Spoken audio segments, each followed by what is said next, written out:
Go ahead. I'm going to check on the wildlife hedge today because I haven't been down here for a little bit, and we did do a little bit of guild planting. The trees are all new, and I'm just wanting to see which ones are coming awake and which ones are not. I am looking at this one. This is an American plum, and it looks like it is really starting to get some leaves on it. That should get kind of shrubby when it grows, become part of the hedge. And down here we put some Egyptian walking onions and some comfrey down here as part of the herbaceous layer. I'm looking at, looks like some of the kale that we transplanted. It was itty bitty. It's still kind of tiny, but it'll get there. And then there's a little more onion here. This is a, I don't know what tree this is. It's kind of not looking very good, but it does have some growth coming up down here at the bottom, so you can see it's trying to grow. And we're gonna let that, we're gonna keep watering it, keep babying it, and see how it goes, because it can grow up from there and we can trim off what didn't start this spring. And this here, these are all, by the way, these are all native. I got these from Riverview Native Nursery. Her name is Martha. She lives out in Spencerville, but she did deliver these, which was really nice. This is the black chokeberry. I saw these. These are in the landscaping at Promenade Park downtown, and I asked her at the opening event whether they were edible, and she said, oh yes, they're edible. So the black chokeberry is part of the shrub layer for this particular part of the garden. I think this is a tree, this is an American plum. It kind of died off.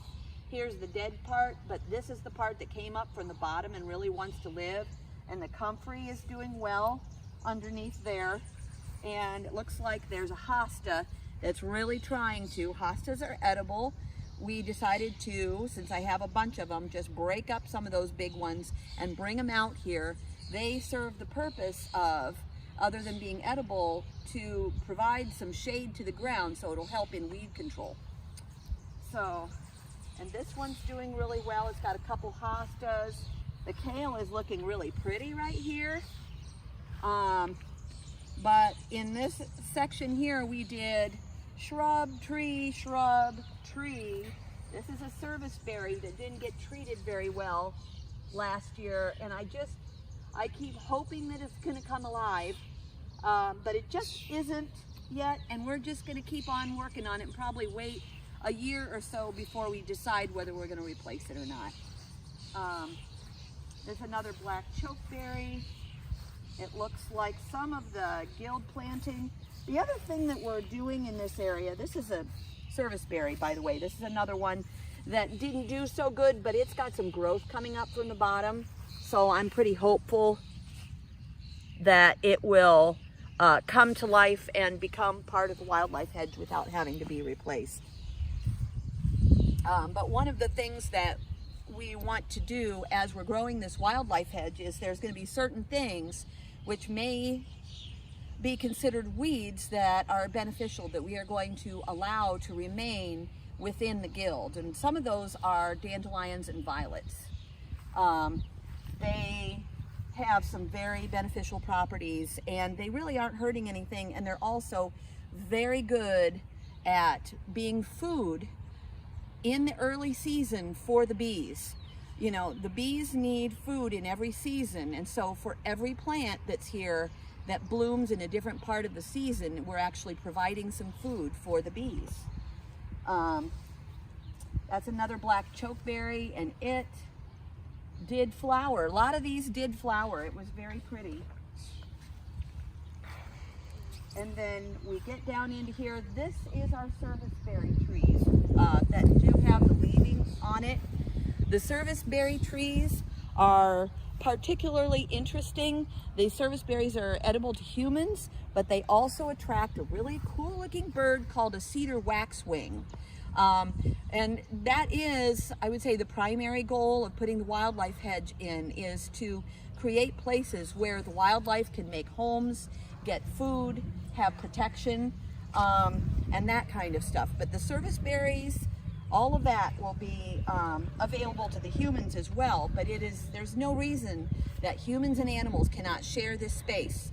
And I think that that's really, really important, is just to find a way to get along. It looks like our guild here is doing really well. Here's some more of that comfrey. Comfrey is comfy and cozy.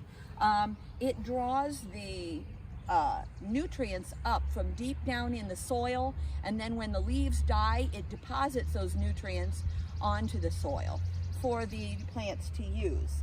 That is its primary usage. And then, like, they say it's the fruit grower's friend, because it also provides a cushion. If the fruit is growing off the tree, then it kind of cushions the fall so that you don't have bruised fruit when it falls. This is something, I will just show you this because it's definitely coming out, but this is something that's edible. While we are not going to allow this kind of thing to remain within the guild, when it's smaller, we will probably try to harvest this. The greens are edible, and they're pretty delicious. This is called bitter dock, and it is not bitter. But I would imagine when the leaves get bigger, it's bitter.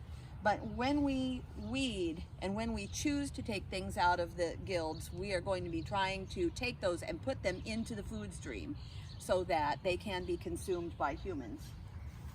One of the cool things that I've never grown that's part of our wildlife hedge, this is, I think it's American witch hazel. And we have I think we have 3 of those in this wildlife hedge. And I just thought that that would be kind of cool to have, that there are going to be things on this property that are going to be out here and available for people to use within this neighborhood. Somebody's going to come through and they're going to say, oh, there's some parsley. I need some parsley for my dinner.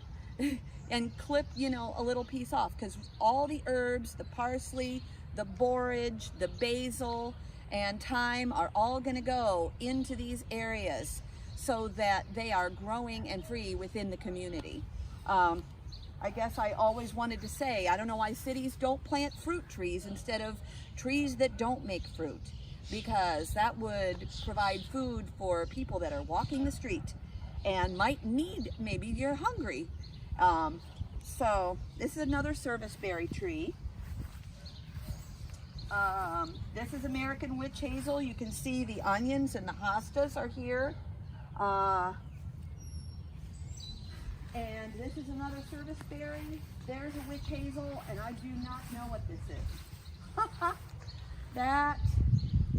I do not know what that is. That might be a service berry. It doesn't look like it's very alive, but its guild is alive.